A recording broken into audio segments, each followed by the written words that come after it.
Welcome to All In for Estacada Schools.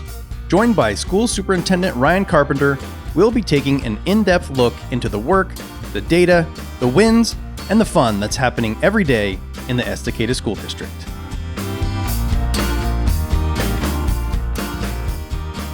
Hey, happy Monday and welcome back to All In for Estacada Schools, a podcast where we dive deep into the hot topics going on inside your school district. Today, we are announcing that our back to school plan is officially published. So I'm excited to answer some questions about our plan in the podcast today, as well as delve deep into some other hot topics going on inside our school district. My name is Superintendent Ryan Carpenter, and I proudly serve as your superintendent.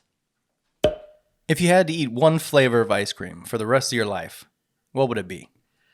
That is a no-brainer question for me. It is without a doubt Tillamook ice creams, Oregon hazelnut and salted caramel. It is hands down the best and most fulfilling ice cream out there on the market. Although I have to admit, I grew up a cookie dough guy. This is one of those examples where I had to, by marriage, adopt my wife's favorite ice cream. And since there was no other option, I just started to eat that ice cream. But it is now my most favorite ice cream. So go get yourself some Tillamook, Oregon hazelnut and salted caramel ice cream, and you'll know just what I'm talking about. If you're driving in the car today and that's your favorite ice cream, just go ahead and give out a honk right now because it's a great ice cream. Hot Topics. So Hot Topics, after 2 weeks of intensive listening and feedback collection, we have released a plan that will be outlining the protocols and practices that we implement this school year. I'm joined today by our district's communications director, Maggie Kelly, and she's going to go through some of the commonly asked back-to-school questions inside our school district. We want to give everyone a good idea of what next school year will look like so that we can make informed decisions in the best interest of their family. So Maggie, why don't you introduce yourself, and if you had to eat one flavor of ice cream for the rest of your life, what would that be? Hi, I'm Maggie Kelly, the Communications Director for the Estacada School District. Thanks for having me on today. I'm going to stick with the local, similar to Tillamook. I will go with Freckled Woodblock by Salt and Straw. Even though it's out in Portland, it is worth the drive, and I highly recommend Salt and Straw ice cream. So Freckled Woodblock is my answer for that one. Very cool. Well, Maggie, it's great to have you here today. And I know both you and I have had a lot of different opportunities to engage with our parents and our communities, as well as our employees. And you and I both know that a lot of questions are coming in. And so we just want to continue to take these opportunities to communicate, clarify, and try to answer some of those frequently asked questions. So why don't you take it away and let's see what we're getting, and let's try to answer those to the best of our ability.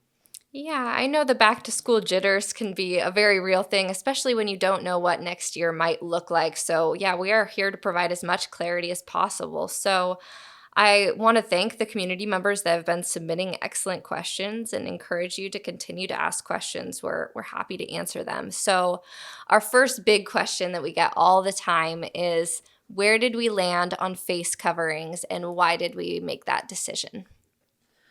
So face coverings, no doubt about it, is probably the hottest topic inside our school district and other school districts inside the state of Oregon and the United States of America.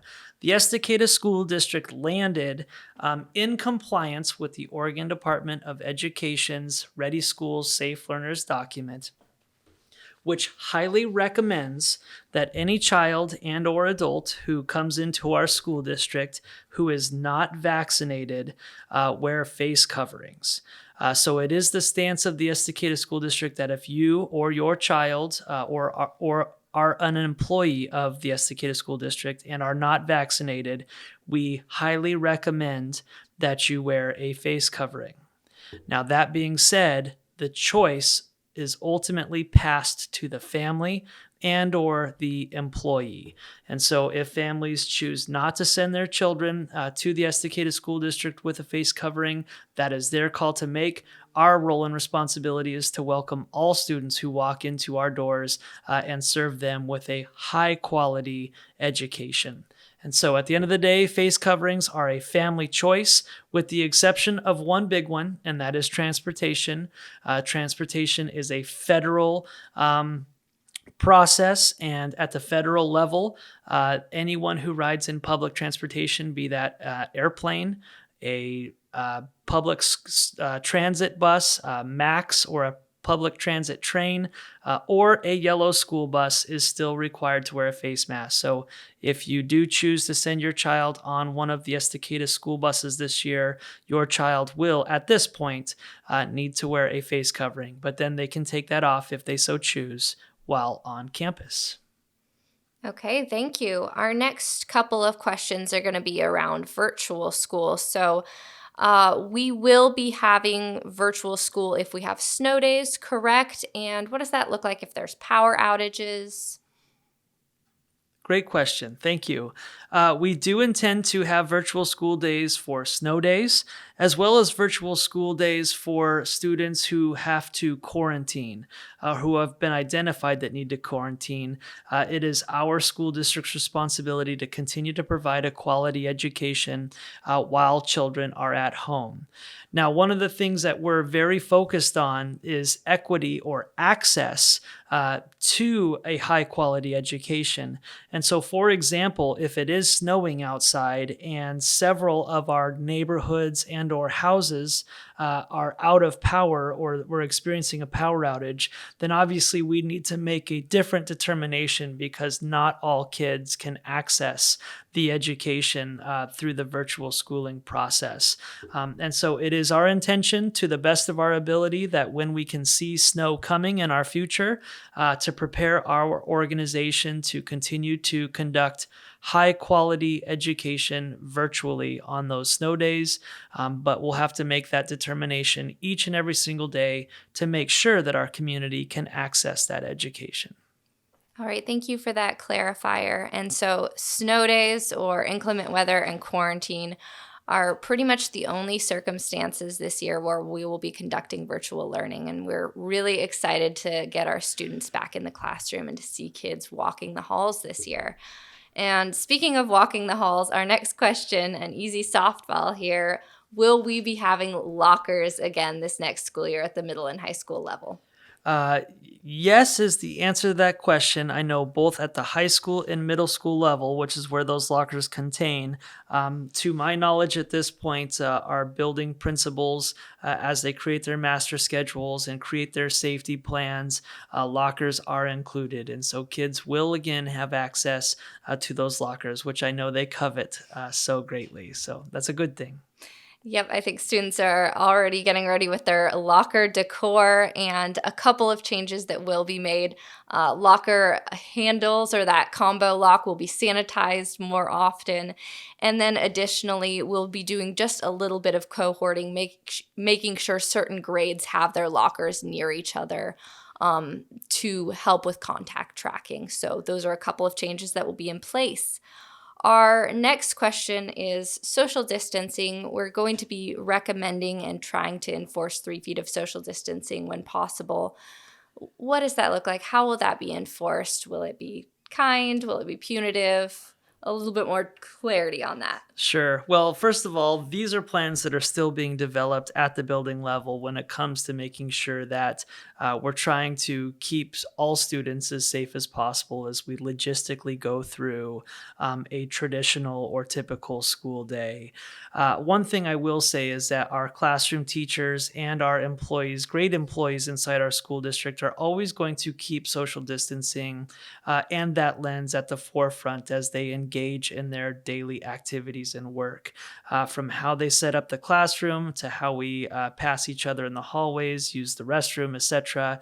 We're going to continue to be extremely mindful of distancing and keeping folks as safe as possible to the maximum extent possible. Now, it is important to understand that we are not going to compromise making sure that everyone has access to being in person at school. So what I mean by this is it is important that every child who wants to return back to school on campus for 5 days a week, full time, has the opportunity to do that. That is going to make some of our classrooms to where it's just virtually impossible to keep kids 3 feet apart from each other.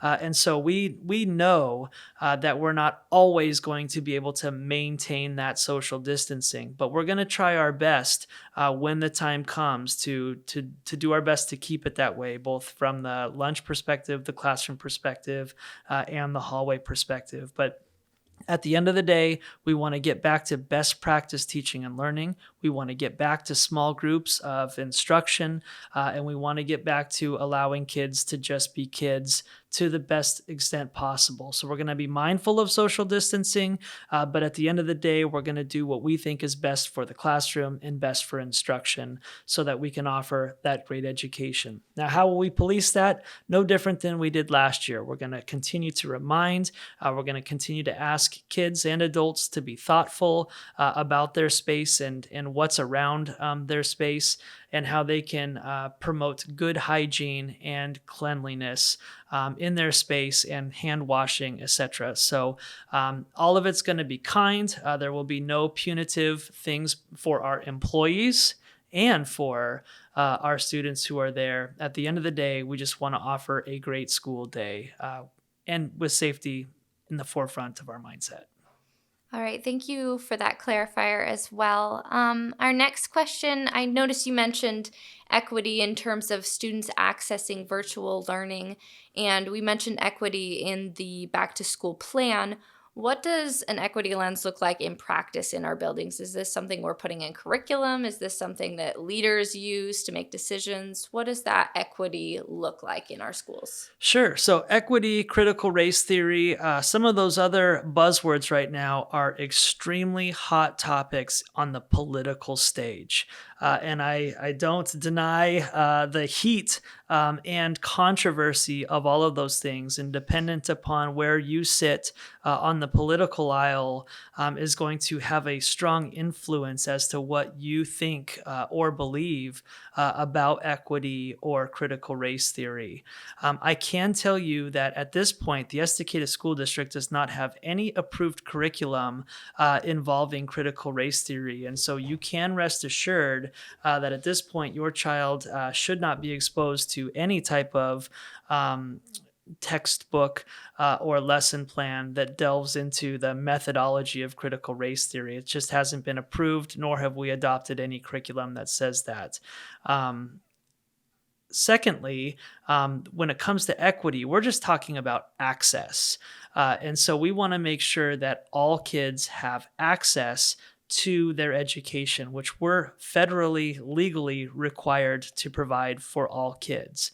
So a good example of equity and access is potentially a child who is being served and supported by a wheelchair. What do we need to do differently as a school district to make sure that that student who receives their education in a wheelchair has the same equitable access, no different than a child who can walk around on their own 2 feet? What culturally is out there that we might need to be mindful of when we engage with different communities inside our school district, and how can we provide that same access? Another good example are family members who live out in George, Oregon. We have to make strong weather considerations to have school or to not have school based on some folks out in farther away communities at higher elevations. And so it may not be fair that a family who lives inside the Estacada school limits where they see bare pavement, but at the same time, we have to make an equitable decision based on access for all, and families who live above 1,000 feet that have 3 or 4 inches on the ground, it may impact how we have school. So I don't know if that's a good example or not, but it's just a couple examples of how we make equitable decisions. And when I say equity, I mean access. Thank you. I think that's helpful to see those real world examples of students getting access to their learning as we apply an equity lens. Our last question, that's a common question, and we have so many questions that we've constructed an FAQ document to answer all of them. But one other big question that I'd like to cover today is, why did we go with a 5-day school week? We had some talk around a 4-day school week. What was the ultimate deciding factor on a full 5-day school week? Yeah, thank you. And it's a good question. And it's a question we actually asked to our entire community. And let me tell you, the opinions were strong on both sides of it, both from our families and our employees. We ended up going back to a 5-day school week for a couple of reasons. First and foremost, there was a big push from our community to get back to quote unquote normal. And prior to the pandemic, the Estacada School District was a 5-day-a-week school district with early release on Wednesdays. And so we wanted to get back to that normal feel. We know that our hardworking families not having school on Fridays was a disservice to some of those families. And again, that comes back to equitable decisions, right? Access for all kids through that process. And so that was one of the things that we listened to quite a bit. We also had some instructional hours times that we wanted to get back to. We wanted to continue to prioritize professional development on Wednesdays to allow our teachers to look at data and make adjustments based on student learning data to create a more efficient and effective classroom using that data. And then last but not least, too, in order for us to move to a 4-day week would require for us to negotiate with our collective bargaining units, our teachers' contracts, and our support staff contracts. And at this point, that's not something we were interested in. We just wanted to try to get back to high quality teaching and learning, serving all kids and all employees inside our building. So at this point, I guess I gave you 5 reasons why we went back, but I hope at least for those who are diving deep with me today, you can see the complexity and the fact that I gave you multiple reasons. It was a thoughtful process and we listened. And at the end of the day, this is how we got to our decision. Thank you. And 5 reasons, 1 reason for each day of the school week. There you go. Yeah, I appreciate, and that resonates, the get back to normal. I think our community has dreamed of getting back to a normal school week for over a year. So it's exciting to see this again. Well, thank you so much for having me on and letting me grill you with some really great community questions, and look forward to continuing to answer questions from the community in the future. Well, it's my pleasure, and thank you for being kind enough and brave enough to join me today. But at the end of the day, you are just really trying to reiterate some of the most frequently asked questions. And thank you, Maggie, for your contribution, your great communication to our community and our families. And I believe it's bringing you on board that's allowed us to just continue to open the dialogue and conversation. And so you are a great asset to our school district. So I appreciate you very much. What's in Ryan's inbox? Well, this week, I received 855 emails, averaging 122 emails per day. My average response time was 3 days and 9 hours. Now, hold on a minute. That's unacceptable. And I agree. But I do have to apologize. Last week, I took my family on a camping trip, and I was able to unplug and get away from the district for a couple of days. Therefore, my average time was blown out of the water at a 3-day and 9-hour response time. So I have caught up on my emails. And so if you were one that emailed me, you should have had a reply back already. And I just want to thank you again for all of your time and opportunity to reach out to me this last week. And inside my inbox today, the number one theme continues to be face coverings. And I just want to take a quick moment to let everyone know that I'm trying to respond back to you in a timely manner, and that I do listen and I hear your perspectives. And so I just want to say thank you for taking the time to share with me your opinion of what our school district and the country should do when it comes to face masks. I've had an opportunity to see both sides of the perspective. I will tell you it's pretty overwhelming in support of making face masks optional well, but that just makes me feel more in tune to those who are concerned about the face mask. And I appreciate your bravery and your willingness to tell me your concern. And I will continue to try to respond to those to the best of my ability while the Estacada School District moves forward. So number one inbox again is face coverings. And thank you to all of you who are taking the time to share your opinions with me about the trajectory and course of our school district and face coverings. Well, that wraps up this week's All In for Estacada Schools podcast. I need to pause for a moment just to thank the 300 people who have tuned in to this podcast specifically to dive deeper with me. I know a lot of families are watching our Super 60 Seconds, and about a third of those who watch the Super 60 Seconds are joining me for this great podcast. This is a deep dive. This is a serious conversation. This is a deeper explanation of the why the Estacada School District is moving in the direction it's moving. And so I just want to thank you for being invested and committed to your school district. Either if you have a child in our school district, you're an alumni of our school district, or you're just a community member who cares deeply about the success of its schools. I just want to take this moment to say thank you. This is not an ideal time to launch a podcast as we're in the middle of July and most of our families are out on vacation, and yet you choose to dive deep with me to make our school district better. So I hope you have a great week. I hope you tell more people about this opportunity to dive deep with your superintendent, and I look forward to seeing you all again next week. Have a great week. This is a great time to live inside the Estacada School District.